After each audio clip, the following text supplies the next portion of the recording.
Hello friends, welcome to Malathi சமையல். இன்றைக்கி நம்ம கிச்சனில் என்ன பார்க்க போகிறோன்னா ஒரு கிறிஸ்பியான ஜூஸியாக ஒரு ஜிலேபி இன்ஸ்டண்ட்டாக வீட்டில் எப்படி செய்கிறதுன்னு பார்க்கலாம் வாங்க. இது வரைக்கும் மாலதி சமையலை சப்ஸ்கிரைப் பண்ணாதவங்க ரெட் கலர் பட்டனை ப்ரெஸ் பண்ணி சப்ஸ்கிரைப் பண்ணிக்கோங்க. பக்கத்தில் இருக்க பெல் பட்டனை ப்ரெஸ் பண்ணிக்கோங்க.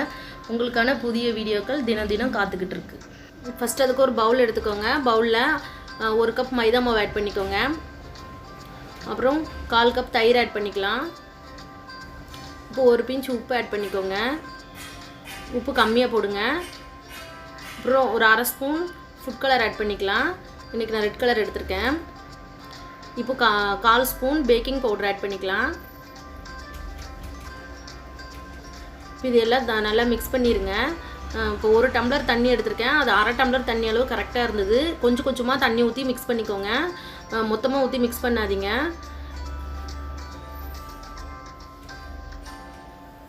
இப்போ இந்த அளவுக்கு நல்லா மிக்ஸ் பண்ணியாச்சு. ரொம்ப கட்டியாகவும் இல்லாமல் ரொம்ப தண்ணி இல்லாமல் இந்த மாதிரி எடுக்கும்போது உள்ளற மாதிரி இருக்கணும். இதுதான் இதோட பக்குவம். இது நல்லா மிக்ஸ் பண்ணிடுங்க. ஒரு 5 நிமிஷம் அப்படியே இருக்கட்டும். கைவிடாமல் ஒரு 5 நிமிஷம் பீட் பண்ணிக்கோங்க. அப்போ தான் நல்லா சாஃப்டாக வரும். இப்போ இது இருக்கட்டும். நம்ம ஜீரா ரெடி பண்ணிடலாம். இப்போது 1/2 கப் போல் சர்க்கரை எடுத்திருக்கேன். 1/2 கப் சர்க்கரைக்கு 1 கப் தண்ணி ஊற்றிடுங்க.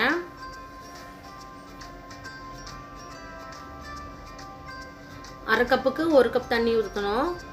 1 கப்புங்கிறது 1:2 அந்த அளவுக்கு எடுத்துக்கோங்க. இப்போ 1/2 கப் தண்ணின்னு இப்போ நீங்கள் 1 டம்ளர் சுகர் எடுத்திங்கன்னா 2 டம்ளர் தண்ணி ஊற்றிக்கோங்க. அதுதான் கரெக்டான மெஷர்மெண்ட்டு. நல்லா கொதிக்கணும். இப்போ சக்கரை நல்லா கரைஞ்சிருச்சு.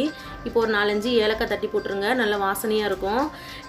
இப்போ ஒரு 5 நிமிஷம் போல் நல்லா கொதிக்க விட்டுறலாம். சிம்மில் வச்சு நல்லா கொதிக்க விட்டுருங்க. இதுக்கு கம்பி பதம் வரணும்லாம் கிடையாது. நல்லா கொதிக்கணும்.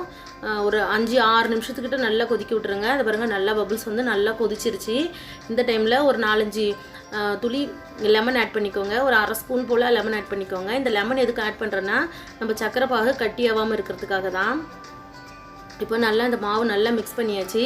இந்த மாதிரி சாஸ் பாட்டில் எல்லார் வீட்லேயும் இருக்கும். அப்படி இல்லைன்னா நீங்கள் பால் கவர் கூட நீங்கள் யூஸ் பண்ணிக்கலாம். பால் கவர் யூஸ் பண்ணினாலும் நீங்கள் பால் கவர் யூஸ் பண்ணி புளிஞ்சாலும் அந்த ஷேப் கரெக்டாக வரும் உங்களுக்கு. இன்றைக்கி நான் சாஸ் பாட்டில் எடுத்திருக்கேன். இப்போ எல்லா மாவும் அதில் ஊற்றிடலாம். 5 நிமிஷம் தாங்க ஆகும். நம்ம மாவு கலக்கிற நேரமும் அந்த ஜீரா காய்க்கிற நேரம் மட்டும்தான் நமக்கு. அதனால் 5 நிமிஷத்துலேயே பாருங்கள் எல்லா மாவும் நல்லா ஃபில் பண்ணியாச்சு. இப்போ நல்லா ஆயில் கொதிச்சிட்ருக்கு. லைட்டாக ப்ரெஸ் பண்ணுங்கள். அழகாக வரும் அது பாருங்கள். உங்களுக்கு என்ன ஷேப் வேணுமோ பெருசாக வேணாலும் பெருசாக ஊற்றிக்கலாம், சின்னதாக இருந்தாலும் சின்னதாக ஊற்றிக்கலாம். இங்கே கரெக்ட் அந்த ஜிலேபி ஷேப்பில் கரெக்டாக ஊற்றிக்கோங்க. ரொம்ப ஈஸி மெத்தடு. பேக்கரியில் இருக்கிற அதே டேஸ்ட்லேயே இருக்கும். ஈஸியாக நம்ம வீட்லேயே செஞ்சிடலாம். இப்போ 2 பக்கம் பொறுமையாக வேகட்டும். சிம்மிலே வச்சு வேக விட்டுருங்க. இப்போ ஒரு பக்கம் வெந்துருச்சு. திருப்பி போட்டுடலாம். பொறுமையாக திருப்பி போடுங்க. ரொம்ப சாஃப்டாக இருக்கும். அவ்வளோதாங்க, சூப்பராக நம்ம ஜிலேபி வெந்துருச்சு. பாருங்கள், நல்லா சூப்பராக வந்திருக்கு. இது நம்ம ஜீராவில் ஆட் பண்ணிக்கலாம். ஜீராவில் ரொம்ப நேரம் வைக்க வேண்டாம். 1 நிமிஷத்துக்கிட்ட வச்சா போதும். ரொம்ப நேரம் வச்சிங்கன்னா ரொம்ப ஜூஸியாக சாஃப்டாகிடும். வெளியே நமக்கு கிறிஸ்பியாக இருக்கணும். அதனால் ஒரு 5 நிமிஷம் கிட்ட 1 நிமிஷம் கிட்ட வச்சா போதும். 5 நிமிஷம் கூட வேண்டாம். அவ்வளோதான், நம்ம எடுத்துடலாம். பாருங்கள், பார்க்கவே நல்லா கலர்ஃபுல்லாக இருக்குது பாருங்கள். இந்த ரெசிபி உங்களுக்கு பிடிச்சிருந்ததுன்னா எங்கள் சேனலுக்கு மறக்காமல் சப்ஸ்கிரைப் பண்ணிக்கோங்க. தேங்க்யூ.